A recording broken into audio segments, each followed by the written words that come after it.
Woo.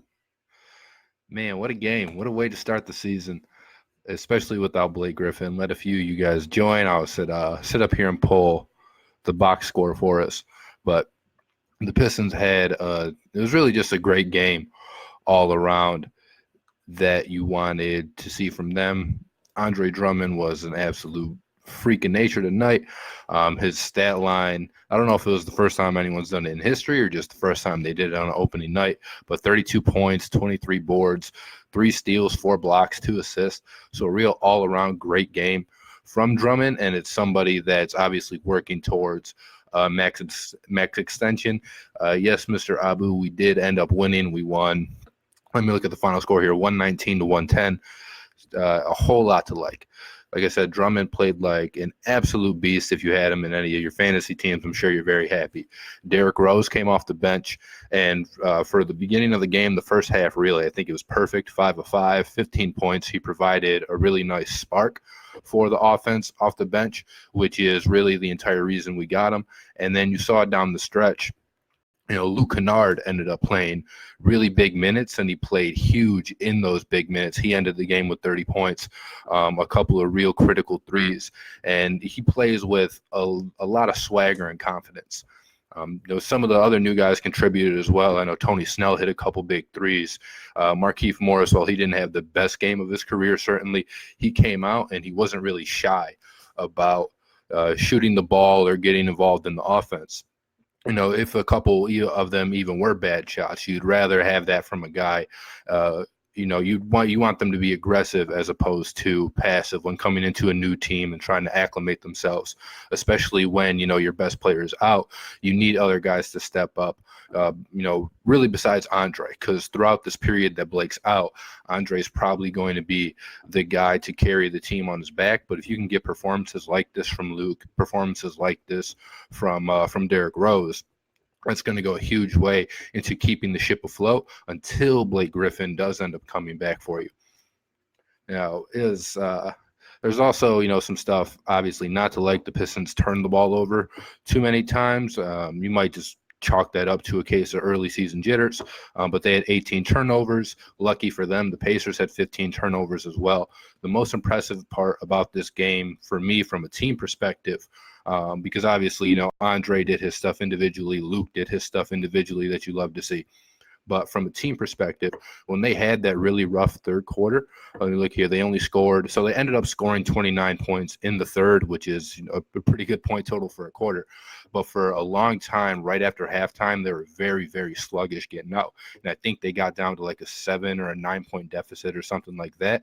And where old Piston teams, especially like kind of this iteration of the Pistons teams, you would see that. And that's where the game really, really gets away from them. How many great teams have they been in the last decade? Being mediocre for I got you. But when it looks like the game would have gotten away from them, even a year, 2, 3 years ago, this team really grouped together. And at the end of the third quarter, they made a flurry. At the end of the third, they were only down, I want to say, an 8. They're only down, a point or two, heading into the fourth quarter when it really could have been much, much worse.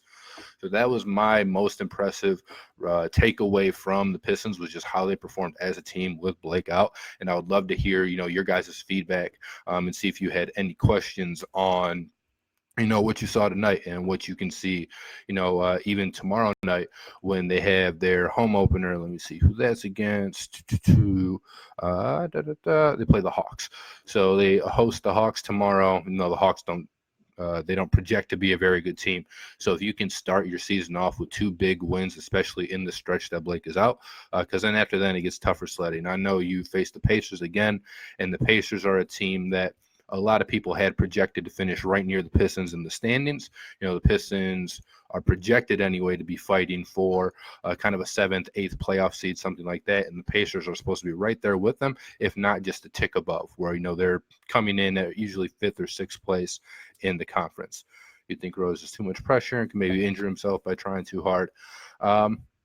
I think it's best for Derrick Rose to kind of be splitting minutes with Reggie Jackson. Derrick Rose is certainly a guy who Casey has already said that they want to manage minutes for. So I know there's an entire hive saying, hey, you have to start Derrick Rose. But tonight, I think he ended up outplaying Reggie in minutes anyway. Go ahead and check that out. Let me get the box score. But either way, you don't want Derrick Rose out there playing 30, 35 minutes a night, because that is how he's going to get hurt. And I know he had that scary play in the third. Reggie Jackson 20 minutes, Derrick Rose 27. So Derrick Rose is getting basically like fringe starter minutes anyway for this team, which is right about where you want him. And you want him playing with the guys like Thon, the guys like Luke. He played a lot with Tony Snell today, and he was in there with Dre a couple times. But you want him playing mostly with that second unit so that Derrick Rose is fully free to do what Derrick Rose does. Because if him and Blake are on the court at the same time, if the ball is in Derrick Rose's hands, that just means it's out of Blake's more.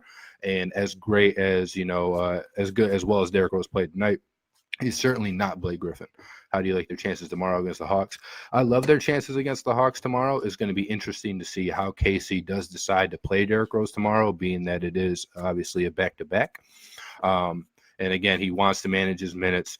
And if Rose can, I wouldn't expect Rose to play 27 minutes tomorrow. I would actually probably say you're going to see an inverse from what you saw today with Reggie playing 20 and Derrick Rose playing 27.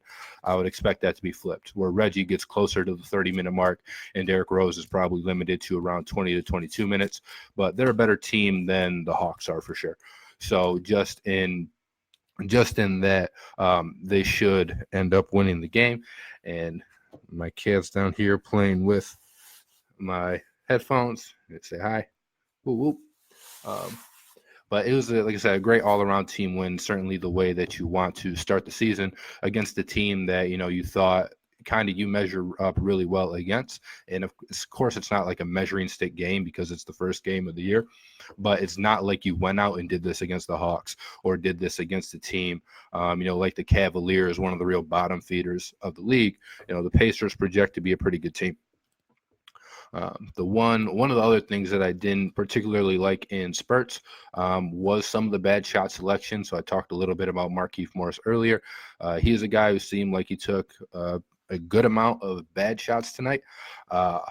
And then even kind of Derrick Rose in the fourth quarter seemed like he was pressing a little bit when the game was, a 2-3 score game and the Pistons are only up by 5 or 6 points. Luckily we were able to pull it out in the end, but you don't want to see guys pressing, guys, you don't want to see guys shooting bad shots. I know Snell had a couple, but there were also some really good shots, and this is a game that you had obviously without Blake, without even Sekou, who probably didn't expect to play large minutes tonight, even if he didn't have a concussion, but it's certainly a guy that could help out in Blake's absence. And just to be able to get a win without those guys in the lineup for you is it's pretty good sign moving forward. And again, seeing how well Drummond played 41 minutes. And Drummond's really a guy that's kind of been an Iron Man throughout his career. He really doesn't miss any games ever. I wrote about it for Detroit Sports Nation, and I believe I mentioned it on the Sports Carnage podcast as well. When we were talking about the Pistons and talking about Andre Drummond wanting a max contract, he's probably only missed, besides his first year where he had some back issues, I think he's only missed like 10 games in the last 5 or 6 years or something crazy like that. So he's a guy that is always there for you, and always on the court. 4-2 Ottawa. Yes, I'm about the Red Wings. Perfect. I was about to say Redskins, but they're not there. So, who else happened? Under Drummond again, and then 8 of 10 free throws for Drummond as well. As a team, they shot 26 of 33, which is about 79% from the line. So again, another really good sign for just moving forward, because free throws are a thing that has plagued this team in the past, and not even just Andre, but others as well have really struggled from the line.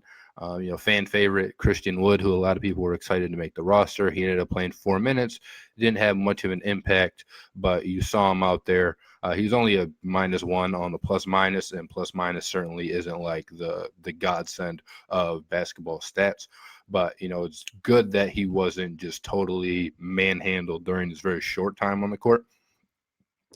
Well, Langston Galloway, plus 11, 5 points, 4 boards. to Tony Snell. Yeah, tonight was really it was really a three-man show where you had Drummond, you had Derrick Rose, and then you had Luke Kennard.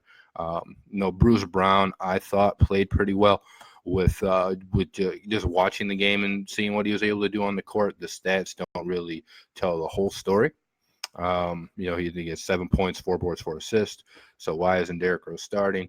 Derrick Rose isn't starting because it's best he's kept with the second unit to provide us punch off the bench, and so he's able to fully do what he does.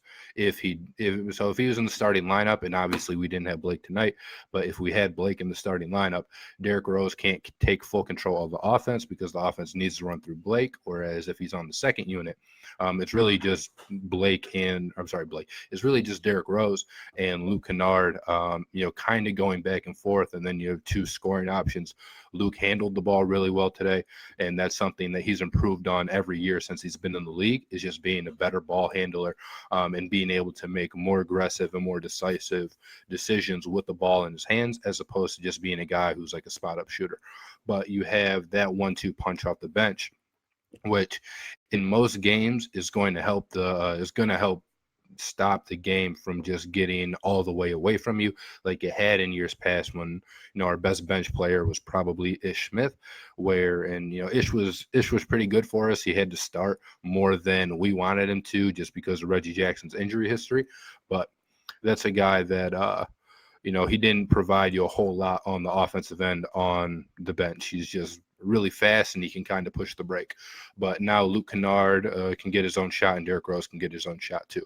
So that's why he's going to be on the bench. And then when we get our full core back, or at least our full starting lineup, that's going to allow Blake to handle the ball on offense like he should be doing and take some of that pressure that you saw Drummond absolutely relish tonight. But just given his career, that's probably not something you can expect from Andre every night. But if he does play with that level of energy, I think you're going to see a lot more, 18 and 15 rebound type games. He's of course not going to score 30 every night, but he'll probably come pretty close, especially without Blake, to averaging 20 rebounds a game. And that's something that sounds crazy, but if you look at it, since he's been in the NBA, and even last year he was number one in 20-point, 20 rebound games. And then tonight, I believe I already mentioned that he was the only dude, I think, in the season opener to have his stat line of 32, 23, 4 blocks, 3 steals, 2 assists.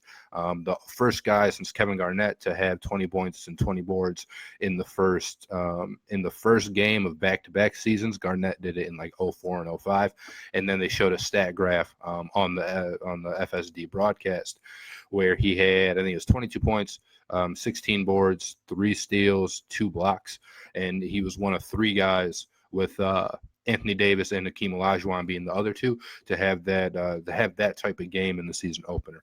So I don't think this was really a fluke. I think this is something that you'll see more from Dre with Blake Griffin now. A lot of 20 games, maybe even some 25-20 games. But Andre was absolutely money tonight. And even if he's not giving you those stats every night, if he can give you that type of energy on the offensive and defensive levels, where he's getting those steals and he's getting those blocks, that's going to, really just project your season way better than, a lot of the 34, 35 win projections that you saw coming into the year, which were probably a little bit disrespectful just based on, it was a team that didn't make the playoffs last year. Granted, they got swept. I know Blake was hurt. They weren't going to beat the Bucks anyway, but it was a team that won, I think, 41 last year, or 42-40, something like that. So a team returning all of its best players and then getting better in the offseason, and they projected them for, like 6 less wins. So I think that's something that the Pistons really took to heart. And they're well coached with Dwayne Casey. He's not the best coach in the NBA, but, he was coach of the year 2 years ago when he was with the Raptors.